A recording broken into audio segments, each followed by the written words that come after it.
That sounds so cheesy. I'm immediately regretting saying that. It's all right. I'll edit it out. No, I definitely You won't. won't. I know you won't. You'll leave it in. I'm Lucy Lucroft, and you're listening to What She Said, a podcast for those of us who hate rules and love nosing into other people's businesses.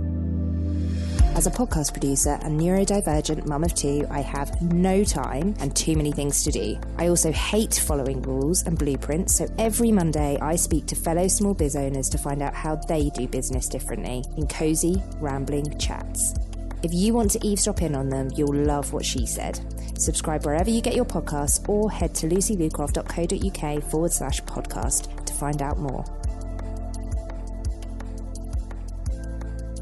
Today I have my friend, client, work wife, Liz Mosley.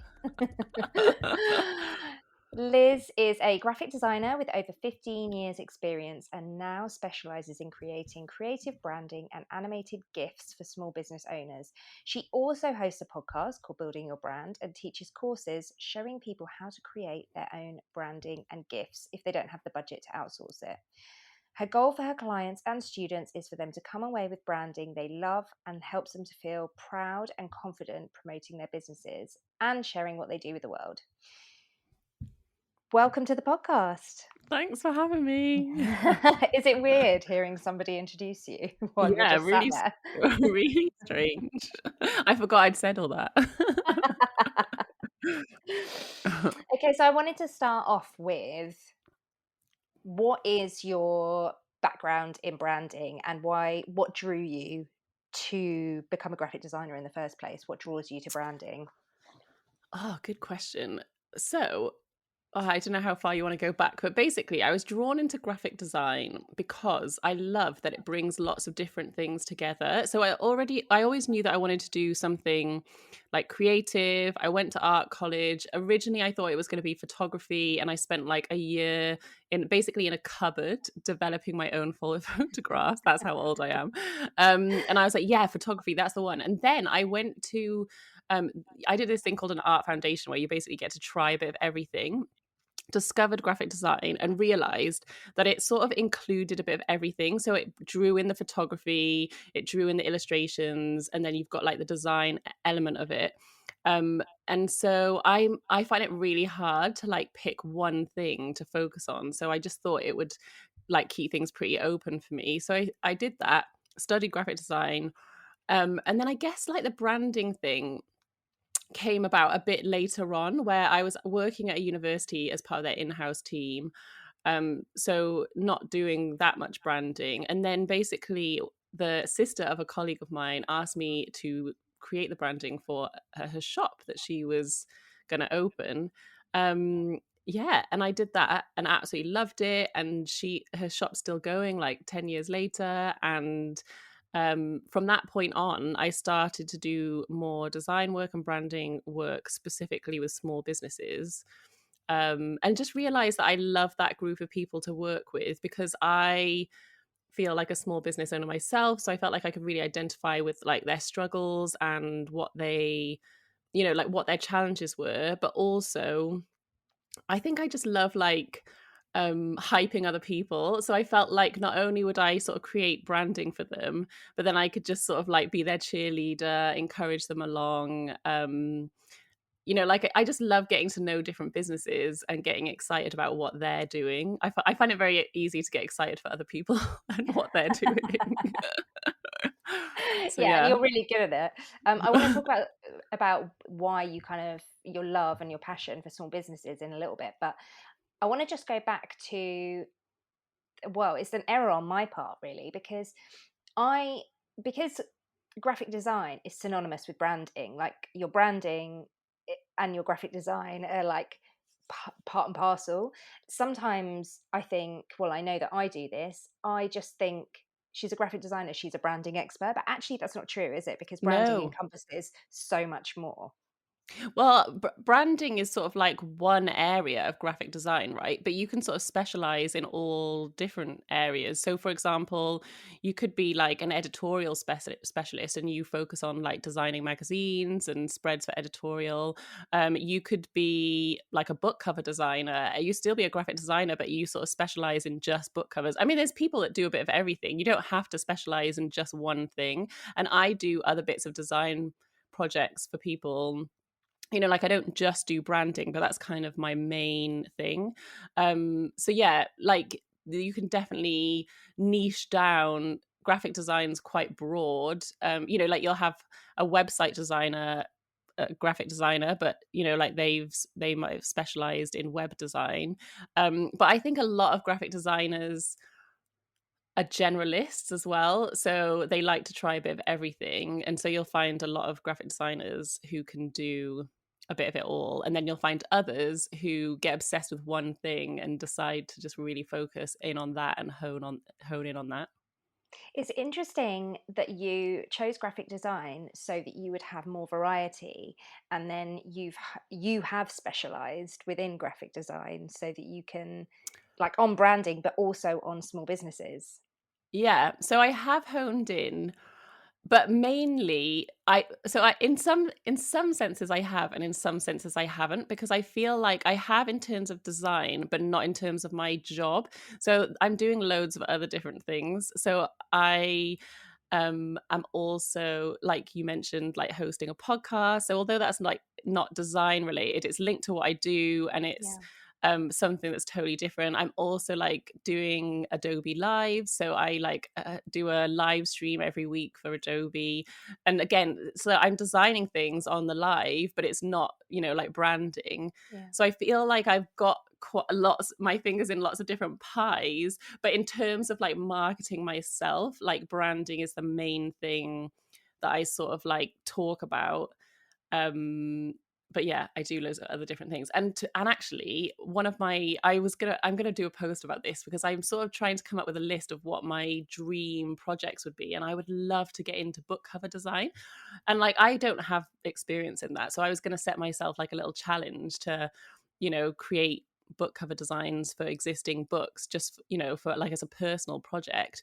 But I'm totally open to like other projects as well, if that makes sense. But yeah, I Yeah. guess from a marketing perspective, it helps to sort of be known, I guess, for a particular thing.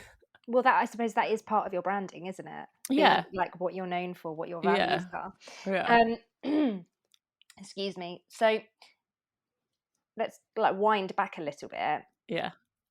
into when you went freelance. And I know Okay. that wasn't, you didn't plan to go freelance necessarily. No. Was that anything to do with motherhood? I can't remember. It was, yeah, it was Yeah. 100% motherhood. So basically, when I left university, loads of people in my sort of year, like their dream was to like be freelance or run their own studio or all this sort of thing. And that just never appealed to me. I was like, nah, I want to work for someone else. Like I never ever sort of really considered that as like a goal or an aspiration. And then when I was working in house at university, and I really loved my job, and I got to work on really cool things, and I love my team. But at the same time, when you're working in house, like you're only working with one brand effectively. So I started like doing other stuff on the side, kind of just for my own sort of creative um amusement. Maybe that's the wrong word.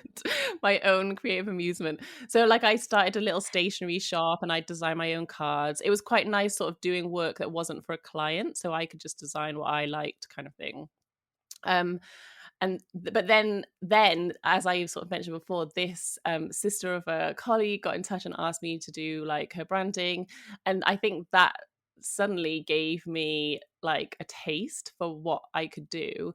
And like I'd always done my own sort of like, technically I've been self-employed since I left university, because I'd always done a few like projects on the side of my full-time job. But that I think was the point where I was just like, oh, actually maybe I would like it. And so then I went down to 4 days a week at my job, because I was starting to get more freelance work. And I thought, oh, well, this is kind of like low risk, take a bit of a hit to my income, but I can sort of start building up a client base. Then I had my first kid and basically decided not to go back to work after that. And so since then, I've been like, well, I say full-time self-employed. I've never been full-time self-employed in the sense I've always been juggling it with motherhood. And at different points have had more or less time to work. So at the moment, I'm in like a period of having the most time that I've ever had to be able to work on my business, but I'm still not full-time in terms of like 9 to 5, right? I probably am working full-time hours, but just not, not technically.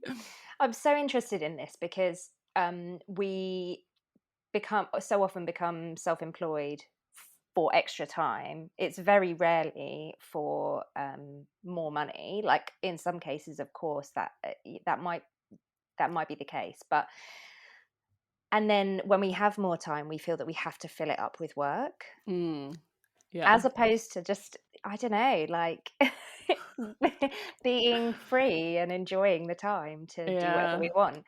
And that's particularly hard when you become self-employed because of motherhood, because both you and I, that wasn't necessarily the case, but it was more appealing once you become a mother and you look at nursery costs and think, oh, I could probably, especially when you have your first, because then like you can semi fill in the gaps around naps.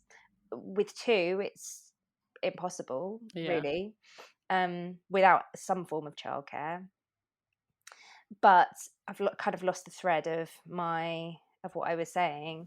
I'm just very interested in kind of the process of self-employment and how we view it, particularly as mothers, because we often feel guilty about, and we often feel that we have to create some sort of a corporate construct Yeah, that like totally. our self-employment can fit into.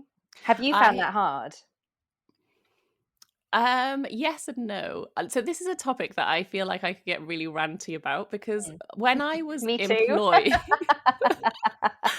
when I was employed, there was a particular phase where I feel like loads of designers, or like people in general, but I was obviously following like a bunch of designers on social media.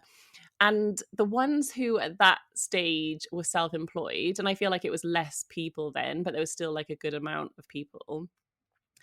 I remember following people and them being really snobby about being self-employed. So basically, like, if you're not self-employed, then you're like working for the man, and you're not creatively fulfilled. Like, you're almost like you're not a proper creative. I don't know. It was like this really weird vibe, and it made me so angry because I was just like, no, that is like not true. Like, everybody, I mean, that has to come from a place of privilege, having that attitude, because everyone's working with sort of like different limitations or different responsibilities. I'm like, yeah, if you're like living with your parents and they're happy, you don't have to pay rent, and you haven't got any bills, and you haven't got anyone dependent on you, then like, yeah, great. Like, you can be self-employed and not worry. I mean, that's not the only things to factor in, right? But anyway, I'll try and rein in my rant.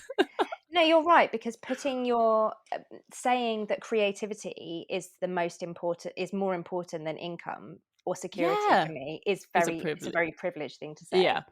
So that used to like really annoy me. As I said, I never sort of really intended to be self-employed, but actually it has worked really well for me with having kids. And I think because I'd started to build up a client base before I had a like child, I sort of set things in motion and got a little bit of momentum going. So I wasn't sort of starting from nothing.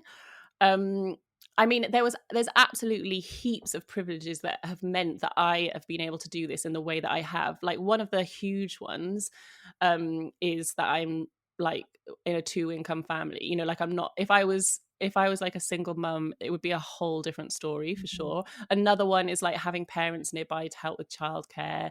Another one, is going to be the color of my skin. Like, there's so many different things that have come together to have mean that this was possible for me. So in no way would I ever think that this was the right option for everybody, because it absolutely isn't. I love it at the moment because I feel like I am, although I work a lot, and I think I am prone probably to becoming a workaholic, partly because I really enjoy what I do, but also actually what I found is the balance of making sure that I'm not working full time and I'm having time with my kids sort of stops me from it helps me get a better balance that I think is actually a much healthier for me. So although sometimes I'm like, oh, I wish I had a bit more childcare and a bit more time to do work, most of the time I'm just really grateful that I'm not just like sitting in a room like all hours of the day, you know, like never seeing Yeah. anybody else or having any sort of balance. Yeah, I feel the same. Okay, cool. So I want to talk about small businesses Mm-hmm. and how you. So the question that I put to you, I don't really like how I've worded it, but let's just go with it because it's kind of very like, yeah, it's probably it explains it quite well. How have you found your like special sauce, as in your marketing special sauce, I suppose, your niche of working with small business owners? Like, how did you get to that point? When did you know, yes, this is, I want to, because you mentioned earlier about cheerleading, Mm. and that's a side of things that you love, and that you're a small business owner, and so you can relate to probably the struggles. Mm. But small business is such a huge category, and there's so many different types of people within that. Yeah. So So how did you get to it? technically, I think I'd be marketing myself all wrong because technically I work with micro Micro businesses. businesses, Yeah, yeah. I know. And there's all this like terminology. And actually, I was talking to someone the other day on my podcast who really hates like being labeled a small business and would much rather be an independent business because she feels like small business is really patronizing. But effectively, it's just like a term, right? To like, I don't know, to let people, I still use small business in my marketing because I actually think most people identify as a small business Mhm. than a micro business. Do you know what I Yeah, mean? So yeah, actually I sort of need them to know that I'm talking to them. But I think how I got into it, right, was because I was doing my stationery business, and I started going to a load of like craft fairs and meeting loads of other small business owners and makers, and just realizing that that was a group of people, like the relationships that I built up and all that kind of thing that I really loved working with. And I think what I like about it is being able to be like really closely involved with the owner and the mm, founder and seeing the impact that what I have like created for them or what I have designed for them has on them as an individual, but like their business as well. So that's not to say that I don't work with businesses that have a team, because I totally would, but it's more like you know, it's not like a huge company where you're dealing with someone, but actually they don't get the final say and it has yeah, to go up a whole chain, and then there's sort of like a whole structure that goes into place, or you know, all that kind of thing. um I mean, so like there's pros and cons, you know, like the budgets are obviously smaller for small businesses. So I am, you know, not like if I was working for corporates or, you know, just like bigger businesses, that, you know, the budgets would be totally different. But actually that's kind of a sacrifice that I'm willing to make. And I sort of I've set up my business slightly differently because of that. That's why I like to have sort of a few different income yeah, streams, because I can't rely on totally sort of time for money, if the budgets are small, if that makes yeah, sense. totally. But yeah, I think it's just that it's just a group of people that I sort of identify with, and I enjoy like thinking about how to make it work, how to grow your business. Like I love all the sort of marketing stuff as well, and so um it just makes it really fun to like chat to those sort of people and work with those sorts of people.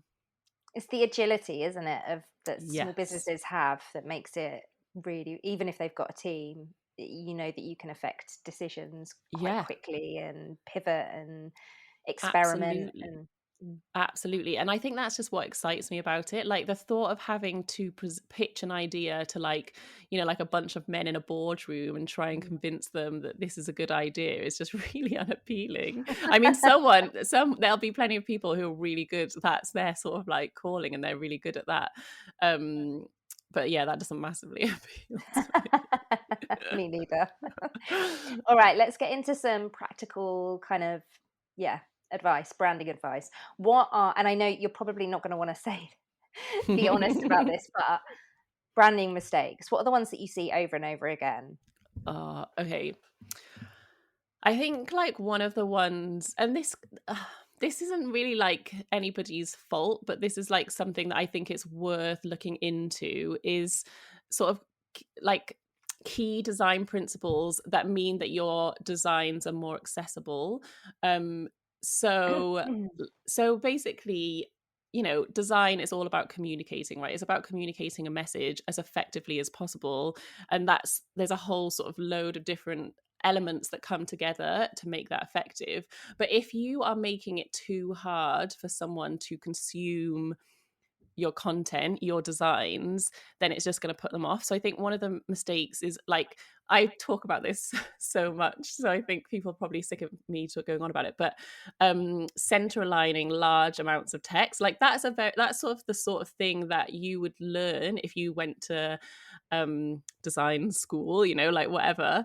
But actually it's really hard for the eye to read, because you're having to find a new line, like the beginning of each line. Your brain's having to work harder to find where it starts, where if it's left aligned, you know exactly where the next line starts. It's just like simple little things like that. Aesthetically, centered line text looks really nice because it's really balanced, but it's sort of knowing those bits of information. So I think it's just like knowing a few key design principles to make your designs more effective. Things like having plenty of white space, decent color contrast, and all of What these does things. that, sorry to jump in, but No. because this is simple to you, but it won't be to, well, it isn't even to me. And we spend a lot of time on WhatsApp talking. Yeah. um, So like, so lots of white space. I understand that you want to have like negative space. But why? so it's so that so if you look at something, you're, without even thinking about it, based on the design, your eye is basically guided through the design using a few different tools. So like one of them would be hierarchy. So, you've got your big, bold sort of title at the front. That's the thing they want you to read next. Then there's often like a subtitle. That's the thing that they want you to read next. And then there's sort of like the main chunk of text that's a bit longer. And then there might be sort of like a little footnote at the bottom, if you think about that hierarchy. So you can control how someone consumes what is on the page that's been designed.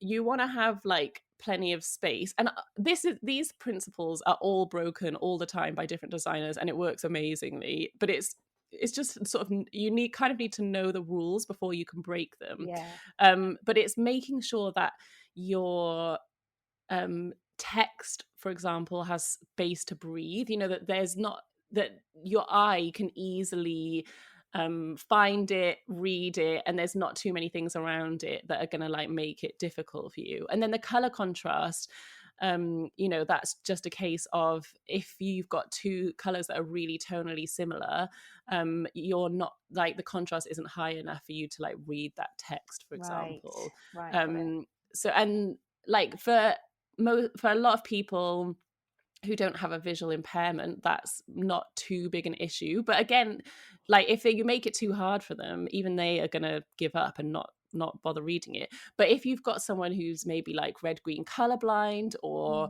like just doesn't have as good visibility, then it makes it even harder again. And it just often makes that sort of bit of like that material or that marketing or whatever it is that you've designed, it just makes it inaccessible, and potentially you're losing out on sort of customers or clients. So those are like a few of the things. So I think all of this information you can learn about online for free, for sure, and with a bit of like googling. And like I said, like they're not strict rules. You're going to find people who break them and create really beautiful designs. Again, it depends what you're designing, like what the purpose of it. If you're designing a podcast cover artwork, for example, what you need it to do is very different from if you're designing a brochure. So you like the yeah, the sort of principles are still there, but it's gonna sort of work in a slightly different way. Yeah, your goal is going to be different for each Yeah. one, so you tweak things accordingly. But accessibility is obviously one of your key values, and for small business owners, presumably all the small business owners that you work with, accessibility is going to be one of their values, even if it's subconscious, I would imagine. I think so. And I think it's one of those things that we care about, but sometimes just don't know, have the tools to be able to do anything about it. And I think it's being talked about more. And, you know, I am not perfect when it comes to this by any means. Like, I'm sure if you went through my website, there's, I don't know, I might have put in a bit of text that doesn't have high enough contrast, but I think it's a process, right? It's about being willing to learn and being willing to make improvements. Like everyone's still working it out, especially when it comes to online. You know, like everybody is, it's like a constantly evolving things. We're learning new stuff about how people use websites, how people use apps, all this kind of thing. So people are still working this stuff out. I think it's just having that desire to have a go at making it better and to just spending a little bit of time thinking about it. Yeah, I think and I think you're right. Like, I think most people do want to make their content accessible. I mean, often the frustration that people have, right, is that they feel like making it accessible makes their design less appealing. And there is an element of this in that, for example, if you are creating an accessible website, there's kind of limitations on what you can do. And so you'll find it's harder to make your design or your website functionality stand out from other websites. So it's constantly this sort of balancing act of like making something that's really bold and distinctive and stands out, and is a bit different from everybody else, but at the same time is still like consumable, you know, Yeah, is still functional. usable, yeah, functional. And so like there's often design trends where, you know, like there's been a design trend for a while now where you have like really ornate but very fine fonts, and then like a very very small font like contrasting it, and it looks beautiful, but it's not that easy to read. And so it's sort of like getting that balance of, okay, you know, like how important is this sort of design element of my branding or my website, and how important is it that people can actually read what this says, you know, like how are they going to use this website, and you know, is this actually the best way to present this information? Mm. Because it shouldn't really be a, is this part of my values? Accessibility should just be, I not think, excluding a group in society shouldn't really be optional.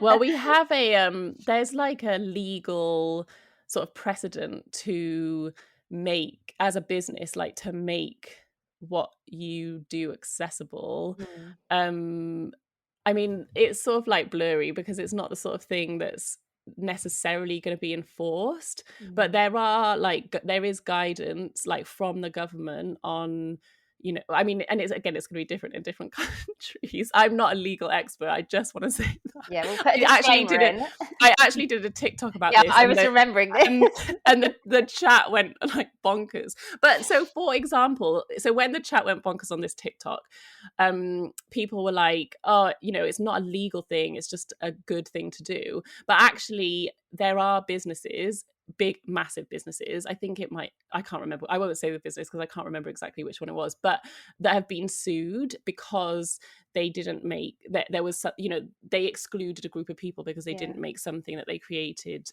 accessible. So it is a thing that can be enforced by law. That's not to freak out all the small businesses, because you don't have to, like I said, you don't have to have it all perfectly, but Yeah. you need to be willing to try to Yeah. improve it, I think, is the key. And like, yeah, I doubt if you make like a really snazzy website that isn't the most accessible, I don't think anyone's going to be coming for you at all.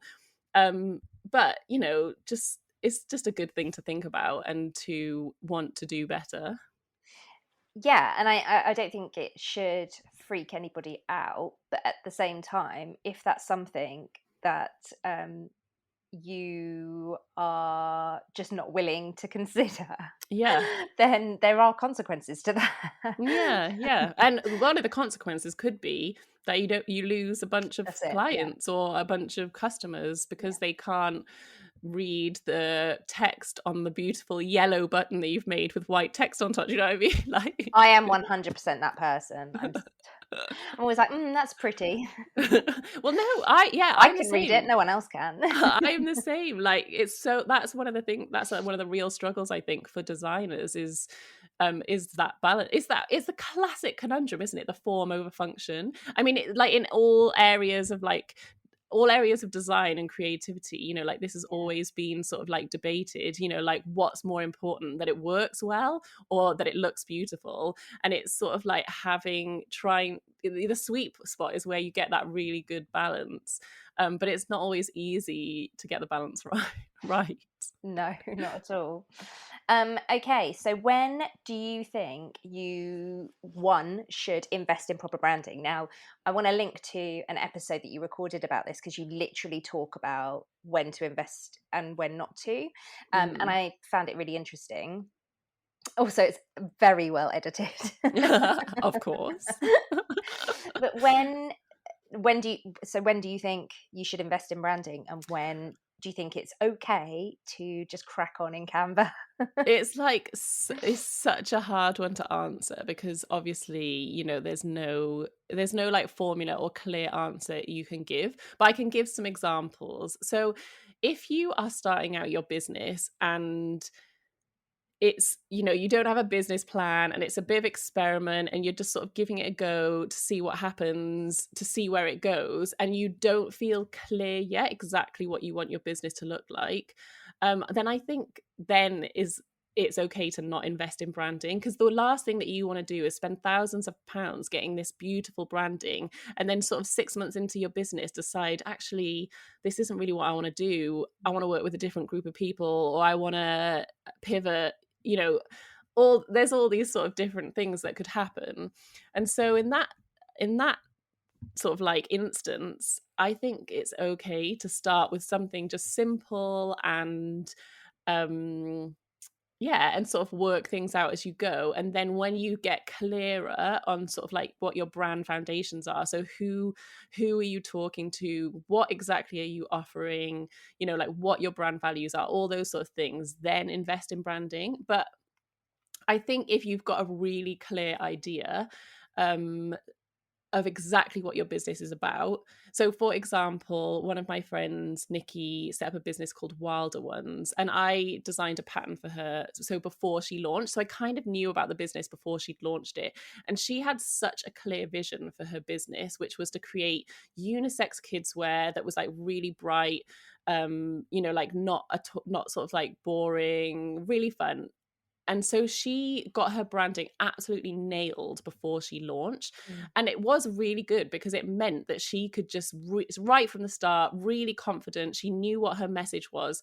And so I think because of that, she was able to, I guess, like hit the ground running from launch. Like there wasn't much sort of working things out as she goes along. But saying that, and this is why it's such an interesting case study, and I actually recorded an episode with her which hasn't come out yet, but anyway, what happened was that she was doing some women's wear bits as well, and that ended up being more popular than the kids wear. So she had to slightly pivot. It wasn't what she expected. So she pivoted her business to focus more on women's wear. But what was amazing is that she'd had the foresight with her branding to make sure that it had space for that. So actually her branding works perfectly for both scenarios. So she doesn't have to change anything. I mean, like, yeah, she'll change her messaging, but she doesn't have to change how her brand looks. And so actually she kind of future-proofed her business, but she was actually really strategic when she worked with a designer and created her branding and the sort of look that she went to like into. So I think basically that if you've got a lot of the information and you like, then go for it, get your branding done right from the start. And also budget, right, is a big factor. If you've got the budget, then go for it. But it might be that you need to actually like start the business and build it up before you've got the budget to invest.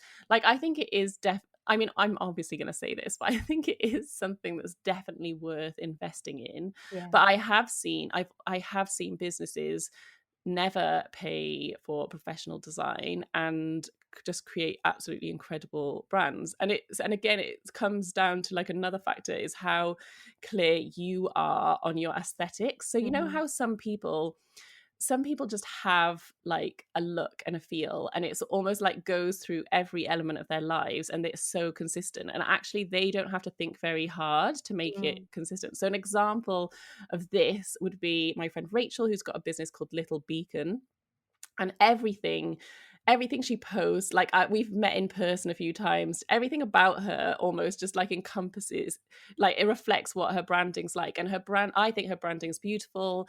It's really consistent, it works really well, and she's created it herself. And so yeah, it is going to vary. It's kind of, you need to know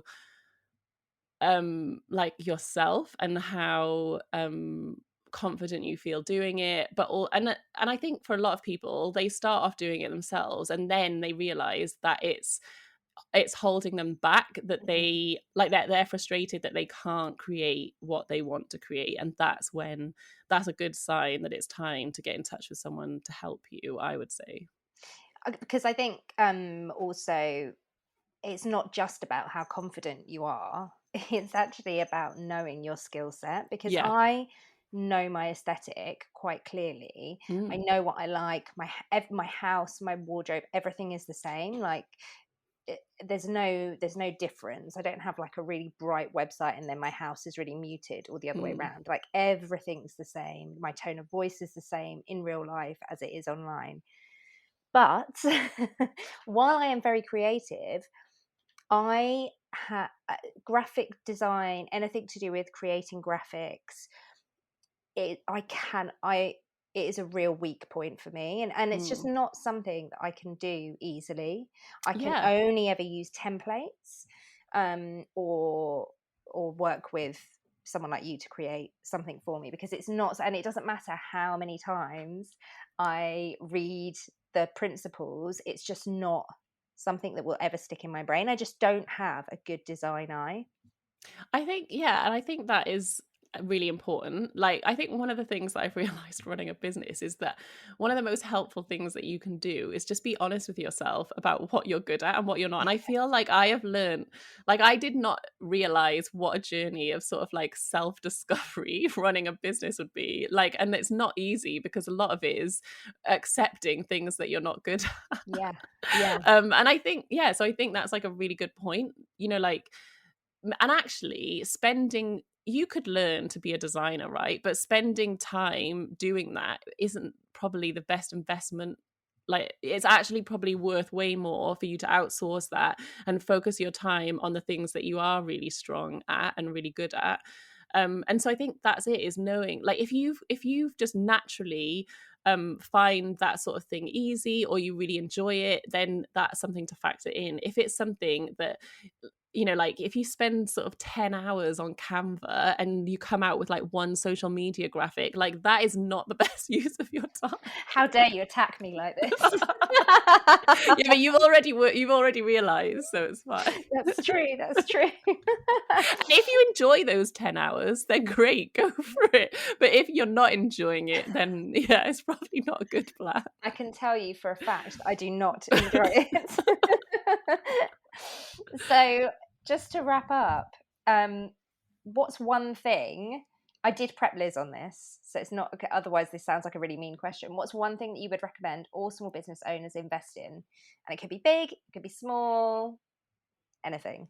Do you know what? It's actually, so I was like mulling this over because it is a hard question. And okay, so my answer from a branding perspective is not actually, it's not investing in anything apart from time. And the time is effectively setting up your brand guidelines, because that is going to save you time. And what I mean by brand guidelines, it can be a really simple document, but basically having all of the bits of your branding in one place. So your logos saved in different formats, your color palette with all the breakdowns written out, what fonts you're going to use. If you have that all set up, and sort of easily accessible to you, like that you can locate it quickly, that is going to save you so much time down the line.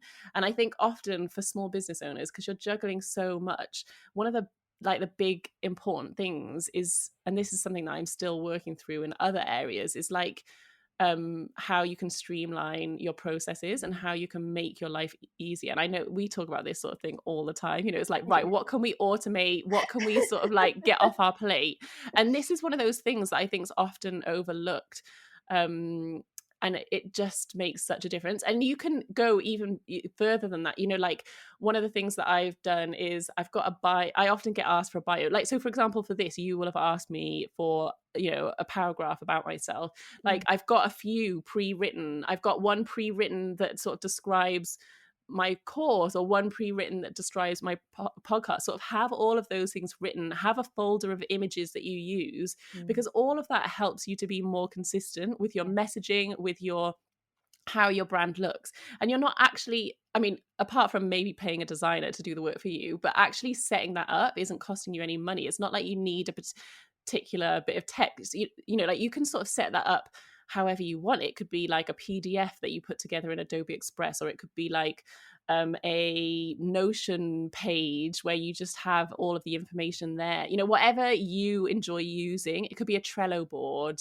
You know, one of my friends is obsessed with Trello, and that she's got a whole business organized on there. You know, like you've got to find the tool that works for you, but just taking a bit of time to put all of that information together is just gonna be a game changer, I think. So that would be my tip. That's a really, really, really good tip. And I actually only did that for the very first time. And I've been self-employed for over 10 years last year. Yeah. Because So, and I highly, highly recommend it. It's really, really helpful, not just for if somebody asks you to be a podcast guest, but if you ever are featured in the press, you can just send them a folder. That's it. Yeah. Done. For anything, even if a client wants to know a little bit more about you, I mean, that's maybe a little bit more abstract, but yeah, it's a brilliant, brilliant tip. And it works in the sense that people appreciate it. So for example, I had a guest on the podcast and she sent me a folder of images, a link to a Google folder that had a bunch of images, and I could choose which image that I want to use. And actually, like, she didn't have to do that. She just needed to give me one image, but I just really appreciated how easy it was, and that I could pick an image that I knew that would work well with my podcast artwork, for example. And all she had to do was send me a link. It was really easy for her. And I know that that is the same, or you've worked, you know, like as a journalist, I know that's the same for you know, like PR opportunities and writers. If you make their life easy and you are sending them a link to a folder that's got a bunch of really amazing high-res images of you, they're more likely to go with you than someone else who's just sent them a DM on Twitter and they're having to like work hard to get the information out of them and get the image. And so I feel like, yeah, it has so many rippling positive effects, basically. Yeah, 100% agree. That was a brilliant tip to end on. So I'm not going to do the whole where can everyone find you online, because look, just Google is free. Yeah. It's Liz Mosley. Look in the show notes. And have you got anything to plug? That's one thing that I wanted to ask. Oh, that I do not really at the moment. I'm going to be running I don't know when this is going out, but I'm going to be running my Design Your Own Branding course in January. So you can you can head to my website and sign up for the waitlist for that if you're interested in that. It's a 12-week course where I basically take you through designing your own branding if you're not ready to outsource it. But yeah, other than that, just come hang out with me on social media, or come watch an Adobe Live. They're on every Friday. Just, yeah, let's chat. That sounds so cheesy. I'm immediately regretting saying that.